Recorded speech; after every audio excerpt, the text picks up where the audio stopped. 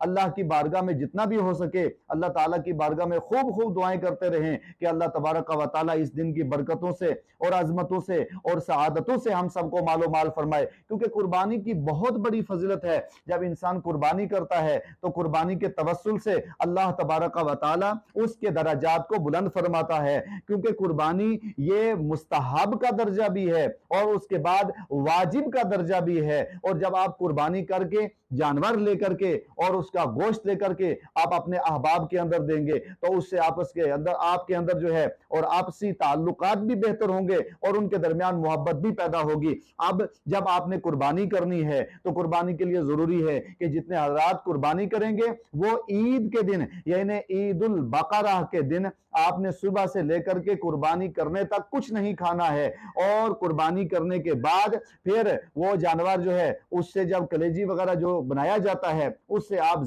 جو ہے اپنا روزہ افطار کریں گے، اور اس دن جو ہے آپ نے عید کے لیے نماز عید پڑھنے کے لیے آپ نے سب سے پہلے عیدگاہ کا رخ کرنا ہے اور عیدگاہ کے اندر حاضر ہو کر کے سب سے پہلے نماز عید ادا کرنی ہے، اور نماز عید جو ادا کریں گے یہ ایک شکرانے کے طور پر ہے، اللہ کی بارگاہ میں شکرانہ ادا کرنا ہے آپ نے عید کی نماز ادا کرنے کے بعد۔ پھر اس کے بعد آپ نے اپنے گھروں کے اندر پہنچ کر کے سب سے افضل یہ ہے کہ آپ 10 تاریخ کو جو ہے قربانی کریں، یعنی پہلا دن سب سے افضل ہے، پہلے دن آپ قربانی کریں، اور پہلے دن اگر قربانی نہ کر سکیں تو پھر دوسرا دن آپ کے لیے ہے، اور دوسرے دن بھی اگر نہ کر سکیں تو پھر آخری تیسرا دن آتا ہے۔ یہ 3 دن آپ کے لیے قربانی کے ہیں، لیکن ان تینوں دنوں میں سب سے افضل جو دن ہے وہ پہلا دن ہے۔ پہلے دن آ کر کے آپ فوراً عید کی نماز پڑھنے کے بعد اپنے گھروں میں پہنچ کر کے قربانی کا اہتمام کریں، اور جب قربانی کریں تو اس وقت آپ اپنے جانور جو آپ قربانی کے لیے خریدیں گے تو جانور میں سب سے پہلے جو بڑے جانور ہیں جیسے اونٹ ہے تو اونٹ اور اس کی جنس کے اندر جتنے بھی جانور آتے ہیں ان کی عمر 5 سال ہونی چاہیے، 5 سال سے اگر کم ہے تو قربانی نہیں ہوگی۔ اور اسی طرح بھینس ہے اور اس کے جنس کے جتنے جانور ہیں ان سب کی عمر 2 سال پوری ہونی چاہیے، اگر 2 سال سے کم ہے تو قربانی نہیں ہوگی۔ اور اسی طرح پھر بکری ہے اور اس کے جنس کے جتنے بھی جانور آتے ہیں ان کی عمر 1 سال ہونی چاہیے، اور دمبا ہے اور اس کے جنس کے جتنے بھی ہیں وہ دکھنے میں کم سے کم سال کے ہونے چاہیے، اگر سال سے کچھ ماہ کم ہیں لیکن دکھنے میں 1 سال کے ہیں تو ایسی صورت میں ان کی قربانی ہو جائے گی، یعنی دمبا اور اس کے جنس کے جتنے ہیں یہ دکھنے میں 1 سال کے ہوں تو ان کی قربانی ہو جائے گی۔ اب جب آپ جانور کو دیکھیں گے تو جانور کو دیکھنے کے لیے آپ کے لیے ضروری ہے کہ جانور کے اندر کوئی عیب نہیں ہونا چاہیے، یعنی اس کا سینگ نہ ٹوٹا ہوا ہو، اس کا کان کٹا ہوا نہیں ہونا چاہیے، یا اس کے علاوہ اور بھی جتنے عیوب ہوتے ہیں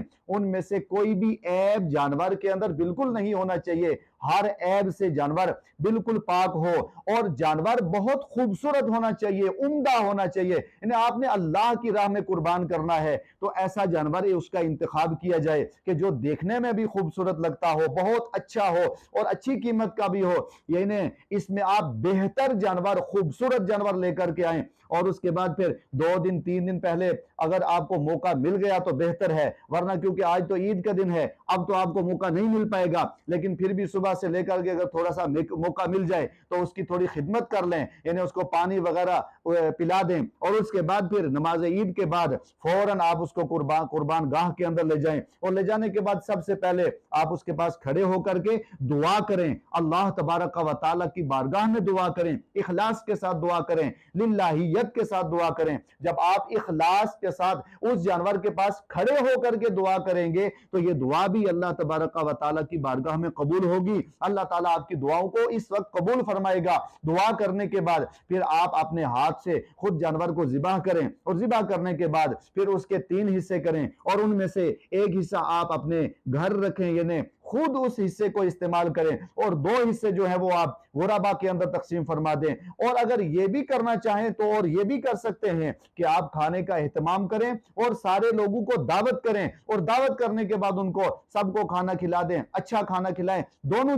جو طریقے ہیں وہ آپ کے لیے دونوں پر آپ کو مکمل اختیار ہے، یعنی آپ گھر میں بھی کھلا سکتے ہیں اور اس کے بعد پھر لوگوں کے اندر تقسیم بھی کر سکتے ہیں۔ تو بہرحال اس کے بعد پھر آپ اللہ تعالیٰ کی بارگاہ میں جتنا بھی ہو ہو سکے خوب خوب دعا بھی کریں، اور اس کے ساتھ ساتھ آخر میں ہم یہ بھی گزارش کریں گے کہ خصوصیت کے ساتھ ایسے موقع پر، یہ عظیم الشان موقع ہے، عید کا دن ہے، خوشی اور مسرت اور راحت کا دن ہے، اس دن کے اندر آپ غربا، مساکین، یتیموں کو، ان سب لوگوں کو خصوصیت کے ساتھ یاد رکھیں،